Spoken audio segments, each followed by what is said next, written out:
Hi, everybody, and welcome back to Chee-Tash. My name is Chris, and we are going to continue on with the bell curve, going over Chapter 3 of the bell curve, the economic pressure to partition. This is going to kind of continue with the trend that we set in Chapter 2 regarding jobs and IQ. This chapter will deal with job performance and how that ties to IQ specifically.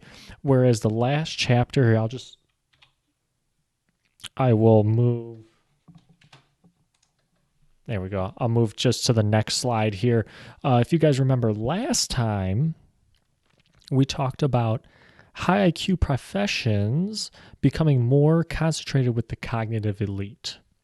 All right. And specifically, one of the places we looked at were CEOs going from having no more than a high school education to having some sort of graduate school degree over time. More emphasis was placed on education with regards to hiring or promoting hiring whatever CEOs. You know, it didn't used to be like that. It used to be, a lot of the times you inherited the family business. It was like family relations got you to a CEO point. To the CEO position, rather. You didn't need much of an education, but slowly over time, it changed. Even a bachelor's degree, and we saw an increase in CEOs with a bachelor's degree, but even that started to fall kind of a little bit. And now it was increasingly you need master's, MBA, a doctorate degree, maybe even a law degree. So IQ really changed the scope of the job market and who is taking some of these jobs. An increased proportion of the labor force, the high IQ people in the labor force were getting moved into these high IQ positions: doctor, engineer, lawyer, attorney, computer scientist, whatever.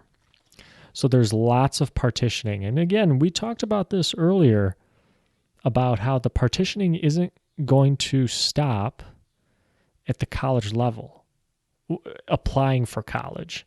Then there's even more partitioning once you're in college. Then there's even more partitioning when you're out of college trying to find a job. And then, as we're going to see, there's even more partitioning when you're in the job too, just based on job performance. So the authors start off here: the forces involved in sorting people into jobs by intelligence. And they discuss, a lot of the things that we take into consideration when we hire for jobs, like education, like the interview, references. They really are just a reflection of IQ. It all kind of boils down to IQ, even though you're not directly measuring it, which, again, from a United States Supreme Court decision in the 70s, Griggs versus Duke Power Company, you're not allowed to test for IQ unless it's specific to that job, the specific skill set for that job. But this IQ and job in your job is very, very important. Your job status is correlated with your IQ, and I think the authors slowly have shown that from previous chapters. In particular, the previous one when we were talking about the increased transitioning of people with higher IQs into these quote unquote higher IQ positions. And also, we're going to kind of see this in this chapter as well. But sheer intelligence has market value. When you are paying top dollar for a doctor, let's say you're a hospital and you want to hire a doctor, you're paying for their intelligence, is what the authors are stating here. I mean, yeah, there's other things. You hope that they'd be good with patients, that they, get along well with their coworkers, etc. Yes. But sheer intelligence, that's where the true market value is. And that has a big economic impact. And the authors assert here that IQ is not just related to the productivity for high-skilled jobs, but also for the lower skill too. It's a factor in that as well. So let's continue on. This is the received wisdom. This was the president of Harvard in 1985. And he made a statement that said, test scores have modest correlation with grades and no correlation with your life. And you know what? I actually would happen to agree with that. Case in point, I know people who did not do well in school, and they're having just fine careers right now. B, C students, they didn't go to like the greatest of colleges, but they found a way. I do agree with this statement from the president of Harvard. There's not really a correlation, so to speak, but it does help. I will say that. It does help. It opens doors. It shows that you are of high IQ. So I definitely do agree with this statement, but as the author is going to point out here, it kind of does make a difference on not just your grades, test scores, but your IQ. So why are statements like this accepted? 3 reasons that the authors touch on here. One of them being moderate correlations mean many exceptions. So what do the authors mean by this? Well, correlations in IQ and various job-related measures generally are between 0.2 and 0.6, which the authors state, without much context, you would probably say, I'd be looking for something like 0.7, 0.8 and upward. But the authors are stating here in the social sciences, this actually is a pretty high correlation. So moderate correlations mean many exceptions, right? So what the president of Harvard are stating when he said that was, there's going to be tons of exceptions, right? There's going to be some people are going to do well on their test scores, do well at Harvard, and they're going to do well in life. But there's also going to be people who do well test scores, or don't do well on the test scores, don't do well at Harvard, but still do well in life, just like I was stating earlier. You guys out there probably know friends, family, etc., acquaintances that are in the same boat. But look at this graph. This graph on the right, the variation among individuals that lies behind a significant correlation coefficient. This is a graph with years of education on the x-axis and then annual income on the y-axis. And there is a correlation here between years of education and annual income at about 0.33. So within that range that Charles and Richard talk about on this slide. And the expected increase in income per year of education is about $2,800. So there's a positive correlation here. But look at all of that on 12 years of education there. Look at the spread of that data. There's people underneath the line. There's a lot of people above the line. Some people with 12 years of education earning upwards of almost $80,000 in 1990. And what the authors state here is that there are exceptions, but they do not invalidate the importance of a statistically significant correlation, something to take into account. Next is restriction of range. So what do the authors mean by this? And this kind of took me a little bit to figure out. But restriction of range is in any particular job setting, there is restricted range of cognitive ability. So that means that for that particular job, the sample is not representative of the whole population. So the relationship between IQ scores and job performance is weak in that setting. Range in that particular group or setting is lower or higher than what you would see in the normal population. I'm going to go into the book here just in case, because they explain it really, really well.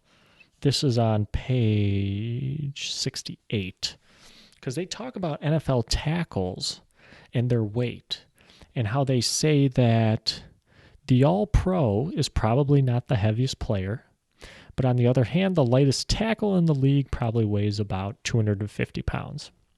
So if you try to correlate their performance with their weight, you're going to see a correlation probably near zero, because weight doesn't really have a whole lot to do with if you're an All-Pro offensive tackle or not. There's a bunch of other skill sets that you need. Now, just because there's no correlation here between weight and if you're a good offensive tackle in the NFL, are you telling me that you're going to go up to the local high school and you're going to tell the 150-pound kid, hey, there's no correlation between success as an offensive tackle and weight in the NFL, so we're going to make you an offensive tackle? No, you're probably not going to do that, because you're talking about the general population here, and in the range is restricted here for the offensive tackles in the NFL. So think about what the Harvard University professor here is saying, if I'm thinking about this right, is that Harvard has already been very, very partitioned here. Think back to chapter 1. They're getting the brightest of the bright kids at Harvard, especially today. So to say that their grades aren't correlated with their future success in life, for a Harvard kid, I think that's okay to say. There probably isn't a whole lot of correlation. You see kids drop out of Harvard probably a lot. I don't know that for sure, but Zuckerberg, Bill Gates, the guy who started FedEx, there's lots of people who dropped out of college, dropped out of these Ivy League schools and started businesses and just took off. Successful careers. Those names are the most prominent names. But now, translate that to a normal population, you're in murky waters. It's not as clear. So what I'm saying here is, by virtue of them being at Harvard, that it probably won't correlate, because these kids are smart anyway. But that's not necessarily true for the general population. And that's a long-winded explanation, but the authors really did a good job with this NFL example. That kind of hit it home for me, especially coming from a football background myself. The last one is that people confuse between a credential and a correlation. This one's kind of interesting. They asked these two questions here. Would it be weird to require someone to have a minimum score on an IQ test to get a license to be a barber? And that would be kind of ridiculous. In a way, doesn't that sound kind of ridiculous? But does this necessarily mean that IQ scores in barbering skills are not correlated? Not necessarily.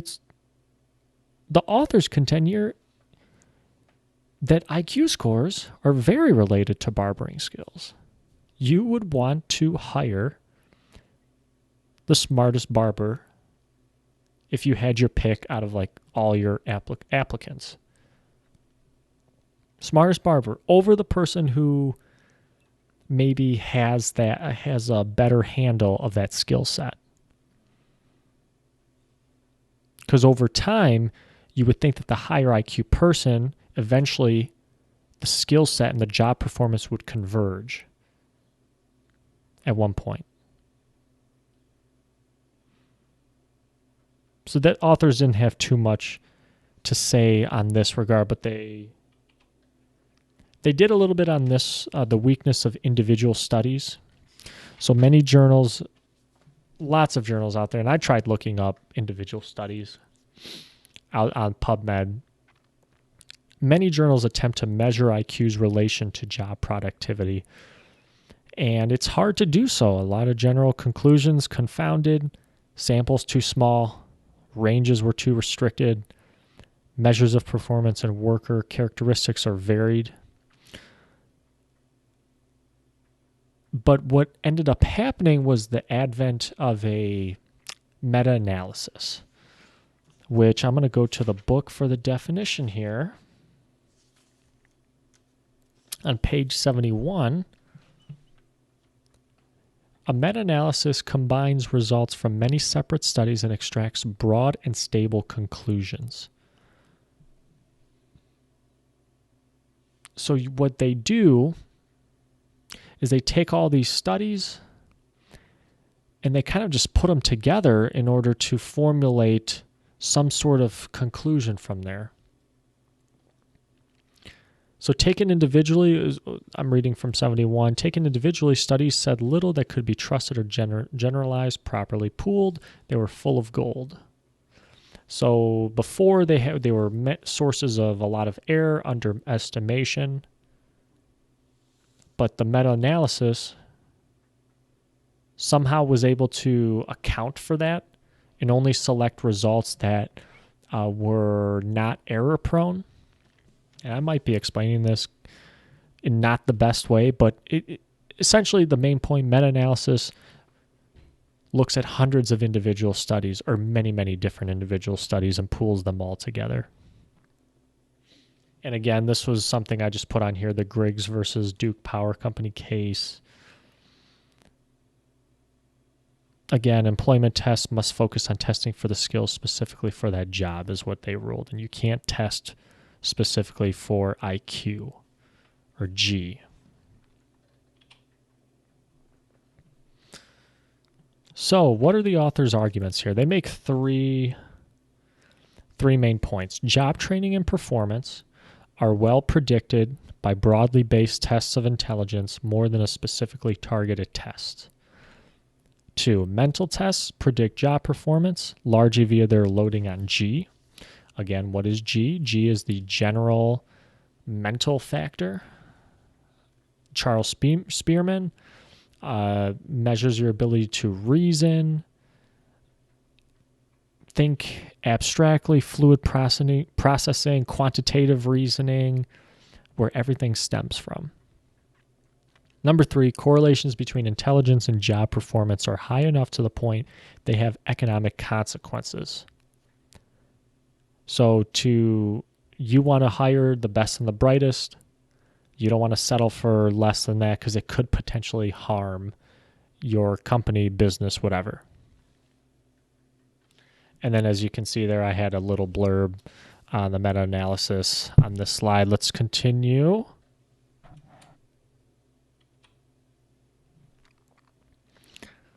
All right, correlation.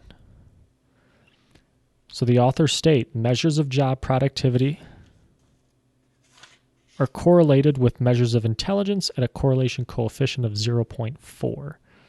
Now 0.4 doesn't sound like a whole lot because it didn't to me when I first read this. I'm like 0.4. I would want at least 0.6 if you're talking about something that's highly correlated, but the authors say, again, remember that range from that slide, 0.2 to 0.6? This is actually fairly strong. And to be fair, we would have to put this into more context. Like 0.4 could be the strongest correlation, but we wouldn't know it. I don't know if they tested the correlation between job productivity and, height, in which case intelligence compared to height, yeah, you'll see that 0.4 is obviously going to be higher than that. So there's not much context here if they studied other correlations here. Obviously not height. I just kind of made that up, but So I kind of wish I had a little more context with this, just to be fair. Just to be fair. And I'm trying to go about this in a objective way that I can, even though I do have some bias. We all do. All right, so who was this Edwin Giselli? Edwin Giselli's compilation of job performance studies. He reanalyzed studies by John Hunter. The author's going to reference this gentleman, John Hunter, a lot. He did a lot of the work with the military aptitude tests because the military has a plethora of data in this regards. So he reanalyzed the studies of John Hunter and found a correlation between job performance and intelligence, and the data is right there, 0.53. Correlation for the job family of manager, 0.46 for trades, 0.37 for an elementary industrial worker. So all around or more than 0.4. And especially you would think trades and manager, more higher skilled positions, there's more of a correlation. So let's continue on to the Hunter study. This was I'm reading from the book, page 72. A more recent set of data is available. Let me go to that slide. There we go. A more recent set of data is available for a meta-analysis of 425 studies of job proficiency as predicted by the General Aptitude Test Battery, the U.S. Labor Department's cognitive ability test for the screening of workers. The table below summarizes the results, John and Rhonda Hunter's reanalysis. So look at this table. The average validity in the meta-analysis of the GATB studies was 0.45, and the only one lower than 0.4 was the industrial job family with the low job complexity. But you can see there, GATB was a decent predictor for job performance. Pretty good predictor. I mean, just look at the general job family for the high complexity. 0.58 correlation between GATB and proficiency ratings.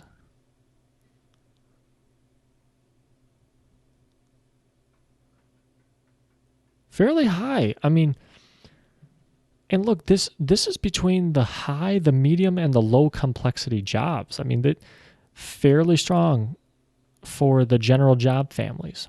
And yeah, obviously there was that for the industrial job families, there's a low correlation of 0.23, as you can see there. But look, again, medium job complexity for the general job family. The GATB validity for proficiency ratings was 0.51. For training success, it was 0.57. Decently high. Decently high. Let's continue. Let's continue on. This is going to get into the specifics for the military, as I was stating earlier. The validity of the AFQT for military training. This was the Armed Forces Qualification test. The authors talk about how the military was super good for intelligence tests because I believe they require it. Like pretty much everybody has to take it, and they keep it on file seemingly forever, so their database is filled. There's a lot of data for this. So Hunter, let me go to that page. Hunter took a look at the military training.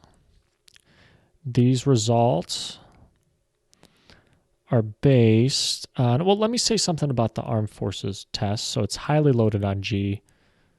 So they are testing, they're not testing specifically for specific job skills here, is what they're trying to say. So 828 military schools, 472,539 military personnel. And the average validity between the AFQT score and training success was 0.62. Look at that there. For these job families, mechanical, clerical, electronic, general, technical. Almost all of them are above 0.6 besides clerical, and that's even 0.58. So what is this saying? Well, there's a high correlation.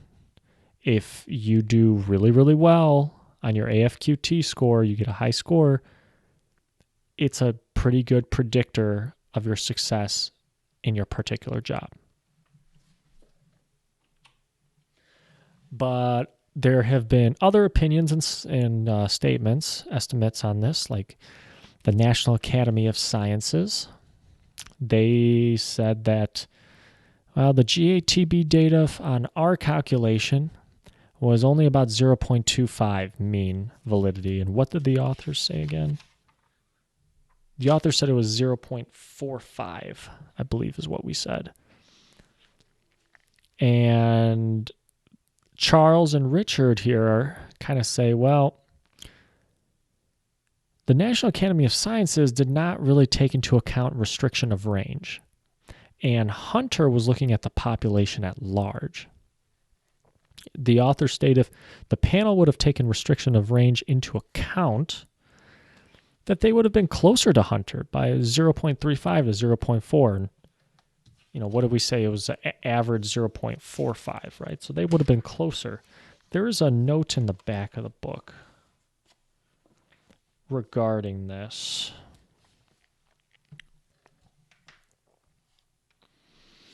I'm going to just read it really quick, and it's a long note. So basically what he's saying, what the authors are saying here, the Hartigan panel, or the National Academy of Sciences panel here, assumed a different question. They sought to answer the question, what is the relationship between job performance and intelligence for the workforce at large? Or, excuse me, that's what John Hunter was trying to figure out. Now, the Hartigan Committee, this is the National Academy of Sciences, was trying to answer a different question here. Gosh, where was it? U.S. for people. They were trying to answer, among those people who apply for such and such position, what is the relationship between intelligence and job performance? So they're already kind of weeding out people here by saying, oh, only the people that apply for the job. And Hunter's looking at the workforce at large here. So the Hartigan Committee is assuming here applicant pool. The applicant pool for any particular job is not the entire U.S. workforce. That's what Hunter was looking at.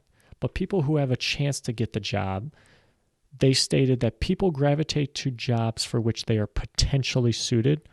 I don't really have a beef there because I'm only going to apply for jobs that look, I'm not going to apply for jobs as like a physicist. I think we can all agree on that. So it's interesting. I mean, you're going to see a lot of this. I'm even looking at it on stuff in PubMed where people have different opinions on it. People have some different studies. I think it's important to look at all sides of this. Try to come to your own conclusions on it. Let's continue. Specific skills or G? You know what? Guys, let's stop here because this has been, we're almost half an hour in. Let's stop here. I'm going to make a part 2. Stick around for part 2. We're going to be going over whether you should test for specific skills or for G, and we're going to be going over the economic impact of hiring the best and the brightest. So stick around for a part 2 of this video of chapter 3 of the bell curve. Guys, if you made it this far, thank you so much. My name is Chris. This has been Chee-Tash. Take care.